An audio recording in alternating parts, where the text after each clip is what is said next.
നിഷേധാത്മകമായ നിലപാടെടുത്തിട്ടുണ്ടോ? ഇല്ല.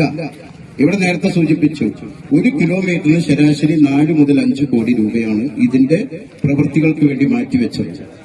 താണാവ് മുതൽ നാട്ടുകര വരെ എന്ന് പറയുന്ന ദേശീയപാതയാണ് NH 213.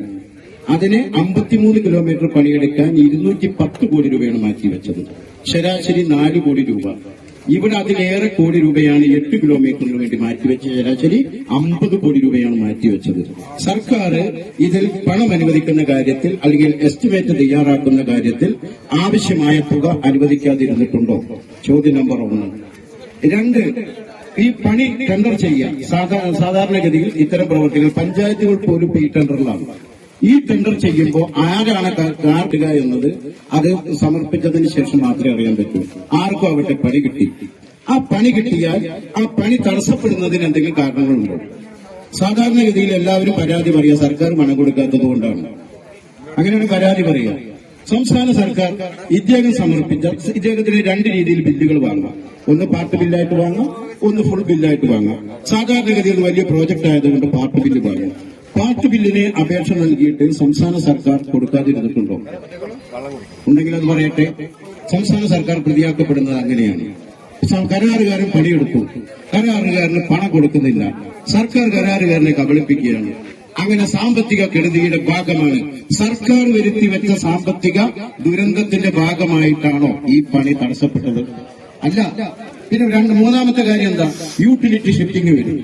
അതായത് ഇതിന്റെ വീതി എത്രയാണോ, ഇപ്പൊ 2 ഡ്രെയിനേജിന്റെ ഉള്ളിലാണ് ഈ റോഡ് നിൽക്കുന്നത്. ഈ ഡ്രെയിനേജിന്റെ ഉള്ളിൽ ഒരു തരത്തിലുള്ള യൂട്ടിലിറ്റി ഷിഫ്റ്റിംഗും KRF അംഗീകരിക്കില്ല. എന്ന് വെച്ചാൽ ഇലക്ട്രിക് പോസ്റ്റ് മാറ്റണം, വാട്ടർ അതോറിറ്റി ലൈൻ ഉണ്ടെങ്കിൽ മാറ്റണം, മറ്റെന്തെങ്കിലും കേബിളുകൾ ഉണ്ടെങ്കിൽ മാറ്റണം. ഇതിനൊക്കെ എത്ര രൂപ ചെലവ് വരുമെങ്കിൽ അത്രയും രൂപ പ്രൊജക്റ്റിൽ ഉൾപ്പെടുത്തിക്കൊണ്ട് കിഫ്ബി കൊടുക്കും. അതൊക്കെ പൈസ കൊടുക്കും. അതിന്റെ ഭാഗമായി പൈസ കൊടുക്കാതിരുന്നിട്ടുണ്ടോ? ഉണ്ടെങ്കിൽ അതൊക്കെ പറയട്ടെ. ഇങ്ങനെ ഫണ്ട് കൊടുക്കാതിരുന്നു, യൂട്ടിലിറ്റി ഷിഫ്റ്റിംഗിന്റെ ഭാഗമായി പൈസ കൊടുക്കാതിരുന്നു, ഏതെങ്കിലും കാര്യത്തിൽ സംസ്ഥാന സർക്കാർ ഈ റോഡ് പണിയുടെ കാര്യത്തിൽ ഗുരുതരമായ എന്തെങ്കിലും വീഴ്ച വരുത്തിയിട്ടുണ്ടോ? ഇല്ല. കഴിഞ്ഞ ഫെബ്രുവരി മാസത്തിൽ ഞങ്ങൾക്ക് ഈ കരാറുകാരനെ കണ്ട് ഈ റോഡ് പണി സമയബന്ധിതമായി പൂർത്തിയാക്കില്ലാതെ ഞങ്ങൾക്ക് ബോധ്യപ്പെട്ടു. അത് ഈ റോഡ് വിഷയത്തിൽ സമരം ചെയ്ത പാർട്ടിയാണ് CPM. സമരം ചെയ്ത് 3 ദിവസം കഴിഞ്ഞപ്പോൾ MLA വന്നു. സാധാരണഗതിയിൽ ഒരു ആക്ഷേപം ഒരു റോഡുമായി ബന്ധപ്പെട്ടുകൊണ്ട് ആക്ഷേപം ഉണ്ടാകുമ്പോൾ MLA വരിക, ഇടപെടുക എന്നുള്ളത് സാമാന്യമായ ഒരു ജനപ്രതിനിധിയുടെ ഉത്തരവാദിത്തമാണ്. അദ്ദേഹം പറഞ്ഞു, ഈ റോഡുമായി ബന്ധപ്പെട്ടുകൊണ്ട് സമരം നടത്തേണ്ടതിന്റെ ആവശ്യമില്ല, ഇത് സമയബന്ധിതമായി പൂർത്തീകരിക്കും.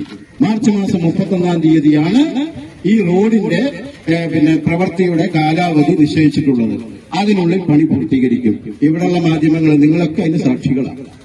MLA അങ്ങനെ ഒരു സ്റ്റേറ്റ്മെന്റ് കൊടുത്തു, പത്രക്കാരുടെ സാന്നിധ്യത്തിൽ കൊടുത്തു. ഞങ്ങളെ ആക്ഷേപിച്ചു, ഞങ്ങൾക്ക് പരാതിയില്ല, ഞങ്ങളുടെ സമരം അനാവശ്യമാണ്, അത് റോഡ് പണിക്കെതിരാണ്, അതൊക്കെ പറഞ്ഞോട്ടെ, ഞങ്ങൾക്ക് അതിന് വിമർശനമില്ല. ഞങ്ങളത് അംഗീകരിച്ചു. ഞങ്ങൾ ശരി യാത്രയിരുന്ന് കാണാൻ പറഞ്ഞു. മാർച്ച് 31-ന് പണി പൂർത്തീകരിച്ചു. ഇല്ല. സ്വാഭാവികമായും ഈ കരാറുകാരന്റെ നിലവിലുള്ള സാമ്പത്തിക സ്ഥിതി വെച്ചുകൊണ്ട് അദ്ദേഹം പിന്തുടർന്നു വരുന്ന ശീലങ്ങൾ വെച്ചുകൊണ്ട് ഈ റോഡ് പണി ഇനി മാർച്ച് 31-അല്ല, കുറെ മാർച്ച് 31 കഴിഞ്ഞാലും വിടും എന്ന യാതൊരു വിശ്വാസവുമില്ല. അങ്ങനെ ഇരിക്കെ മാർച്ച് 31-ന് പണി പൂർത്തീകരിച്ചില്ല. വീണ്ടും കാലാവധി നീട്ടി ജൂലൈ 31. ഈ ജൂലൈ 31-ലേക്ക് കാലാവധി നീട്ടിയപ്പോഴും ഞങ്ങൾ എതിർത്തു. ഇത് സാങ്കേതികമായി ഇത് നടക്കാൻ പോകുന്നില്ല. ഈ കരാറുകാരന് ഈ പണി ചെയ്യാനുള്ള സാമ്പത്തികമായ അടിത്തറയില്ല. അതുകൊണ്ട് അദ്ദേഹത്തെ ടെർമിനേറ്റ് ചെയ്ത് പുതിയ ടെൻഡർ നടപടികളിലേക്ക് പോകണമെന്ന് പറഞ്ഞു. അപ്പൊ പറഞ്ഞു അത് പല കാരണങ്ങൾ കൊണ്ട് മുടങ്ങിപ്പോകും, അങ്ങനെ ഇങ്ങനെയെന്നൊക്കെ പറഞ്ഞു.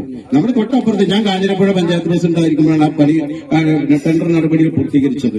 അതിനോട് ബന്ധപ്പെട്ട് ഇവിടെയുള്ള പത്രക്കാരുണ്ട്. 10-25 തവണ ഞാൻ അന്നത്തെ MLA ആയിരുന്ന വിജയദാസിനെ ഉൾപ്പെടുത്തിക്കൊണ്ട് പഞ്ചായത്ത് ഹാളിൽ ആ റോഡ് പണിയുമായി ബന്ധപ്പെട്ടുകൊണ്ട് നിരന്തരം ജനപ്രതിനിധികളെയും നാട്ടുകാരുടെയും രാഷ്ട്രീയ പാർട്ടികളുടെയും യോഗം നടക്കുക. അന്തരിച്ചുപോയ KP മൊയ്തു ഇന്ത്യൻ യൂണിയൻ മുസ്ലിം ലീഗിന്റെ നേതാവ്, അച്ചുവട്ടൻ ജില്ലാ പഞ്ചായത്ത് മെമ്പറാണ്, നമ്മുടെ തൊട്ടപ്പുറത്ത് താമസിക്കുന്നത്. നിങ്ങൾ അവരോടൊക്കെ ചോദിച്ചു നോക്ക്. എല്ലാ പാർട്ടിക്കാരും വിളിച്ച് യോഗം നടത്തും. സമയബന്ധിതമായി ഇടപെട്ടു. കരാറുകാരന് മാറ്റാൻ തീരുമാനിച്ചു. അദ്ദേഹത്തെ ടെർമിനേറ്റ് ചെയ്തു. ടെർമിനേറ്റ് ചെയ്തപ്പോൾ കോടതി പോയി. കോടതിയിൽ റോഡിന്റെ പ്രാധാന്യം ബോധ്യപ്പെടുത്തിക്കൊണ്ട് കേസ് വാദിച്ചു. റീടെൻഡർ ചെയ്തു. ഊരാളുകൾ ലേബർ കോൺട്രാക്ടർ സൊസൈറ്റി വന്നു. റീടെൻഡർ അവർ പങ്കെടുത്തു. അവർക്ക് വർക്ക് കിട്ടി. ഒരു പക്ഷേ ഈ പാലക്കാട് ജില്ലയിൽ ഇത്ര മനോഹരമായ ഒരു റോഡ് കാഞ്ഞിരപ്പുഴ പോലെ ഉണ്ടാവില്ല എന്നത് നിങ്ങൾക്കൊക്കെ ബോധ്യമില്ലേ? എല്ലാവർക്കും ബോധ്യല്ലേ? ഞാൻ പറയുന്നത് സിസ്റ്റം നമുക്കൊരു പ്രശ്നമാണ്. ആ സിസ്റ്റത്തെ എങ്ങനെ മറികടക്കാം? ആ സിസ്റ്റത്തെ മറികടക്കുക എന്നത് ജനപ്രതിനിധികളുടെ ഉത്തരവാദിത്തമാണ്. ആ ഉത്തരവാദിത്തം സമയബന്ധിതമായി പൂർത്തീകരിക്കണം. അത് പൂർത്തീകരിക്കാതെ അതിനുവേണ്ട നിലപാടുകൾ എടുക്കാതെ എല്ലാം കരാറുകാരന്റെയും സർക്കാരിന്റെയും മേൽ ആരോപിച്ചുകൊണ്ട് ജനപ്രതിനിധികൾ ഉത്തരവാദിത്തത്തിൽ നിന്ന് മാറി നിൽക്കുന്നത് ശരിയായ നിലപാടല്ല, അത് ജനവിരുദ്ധ നിലപാടാണ് എന്ന് ആത്യന്തികമായി സൂചിപ്പിക്കാൻ ഞാൻ ആഗ്രഹിക്കുകയാണ്. ഇതിങ്ങനെ പറഞ്ഞു പോയിട്ട് കാര്യമുണ്ടോ എന്നതിന് അന്തിമം ഉണ്ടാവുക? തെങ്കര റോഡ് ആനമൂളി, അത് ഞാൻ നേരത്തെ പറഞ്ഞ അന്തർ സംസ്ഥാന പാതയാണ്. നമ്മളെ തെങ്കരെ കൂടെയാണ് ഗ്രീൻഫീൽഡ് ഹൈവേ വരുന്നത്. സ്വാഭാവികമായും കോയമ്പത്തൂരിൽ നിന്ന് കോഴിക്കോട്ടേക്ക് ഇപ്പൊ പുറപ്പെട്ടാൽ ഒരാൾക്ക് 6-7 മണിക്കൂർ വേണം. ഇനി കോയമ്പത്തൂരിൽ നിന്ന് കോഴിക്കോടെത്താൻ 2 മണിക്കൂർ 2.5 മണിക്കൂർ കൊണ്ട് മതി. 100 കിലോമീറ്റർ വേഗതയിൽ പോകുന്ന റോഡേജ് വരാൻ പോകുന്നത്. 100 കിലോമീറ്റർ ഉള്ളൂ തെങ്കര മുതൽ കോഴിക്കോട് വരെ. സ്വാഭാവികമായും 1/2 കിലോമീറ്റർ കൊണ്ട് ഈ റോഡ് കൂടി നവീകരിച്ചു കഴിഞ്ഞാൽ എത്രയോ ഗതാഗത രംഗത്തിന് വലിയ കുതിപ്പുണ്ടാവില്ലേ? ആ കുതിപ്പുണ്ടാവണമെങ്കിൽ അതിനാവശ്യമായ പ്രവൃത്തികൾ ചെയ്യണ്ടേ? ആ ഇടതുപക്ഷ ജനാധിപത്യ മുന്നണി ഗവൺമെന്റ് കേരളം ഭരിക്കുന്നത്. ഞങ്ങൾക്ക് ഇക്കാര്യത്തിൽ പൂർണ്ണമായ ബോധ്യമുണ്ട്. ഒന്നറിയിച്ച് ടെൻഡർ ചെയ്തു, ഇയാൾ ഇങ്ങനെ നടക്കുന്നു, അതുകൊണ്ട് അതിനെ മാറ്റുന്നതിന് വേണ്ടിയുള്ള നടപടികളുടെ ഭാഗമായിട്ടുള്ള ഇടപെടലുകൾ എങ്ങനെ നടത്തുന്നുണ്ട്? അതിലാരെയും കാത്തു നിൽക്കുന്നില്ല. നടപടിയുണ്ട്. ആനമൂളി മുതൽ 2 റീച്ച് ടെൻഡർ ചെയ്ത് അതിന്റെ നടപടികൾ ചെയ്യും. കൽക്കണ്ടി മുതൽ ആനക്കട്ടി വരെ 3 റീച്ച് ടെൻഡർ ചെയ്ത് അതിന്റെ നടപടി ചെയ്യും. ഏതാണ്ട് 1.5 വർഷത്തിനുള്ളിൽ ഈ പാത ഒരു ദേശീയ നിലവാരത്തിലുള്ള, ഇന്നലെ മുഹമ്മദ് റിയാസ് സംസ്ഥാന പൊതുമരാമത്ത് മന്ത്രി പറഞ്ഞു, കേരളത്തിന്റെ പൊതുമരാമത്ത് റോഡുകളെ അന്തർദേശീയ നിലവാരത്തിലേക്ക് കൊണ്ടുവരുന്നതിന് വേണ്ടിയിട്ടുള്ള ശ്രമങ്ങൾ നടത്താൻ പോവുക. പരിപൂർണമായും ഈ റോഡിന്റെ നവീകരണ പ്രവൃത്തി പൂർത്തീകരിക്കും. അതിനാവശ്യമായ ഇടപെടലുകൾ നടത്തും.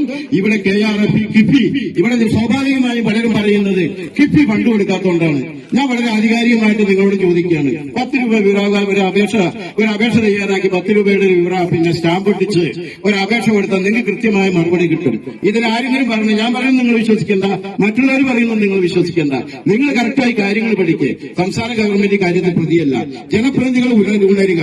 അത് പഞ്ചായത്ത് മെമ്പർമാർക്കും ബ്ലോക്ക് പഞ്ചായത്ത് മെമ്പർമാർക്കും MLA-ക്കും MP-ക്കും എല്ലാവർക്കും ഇതിന് ഉത്തരവാദിത്തമുണ്ട്.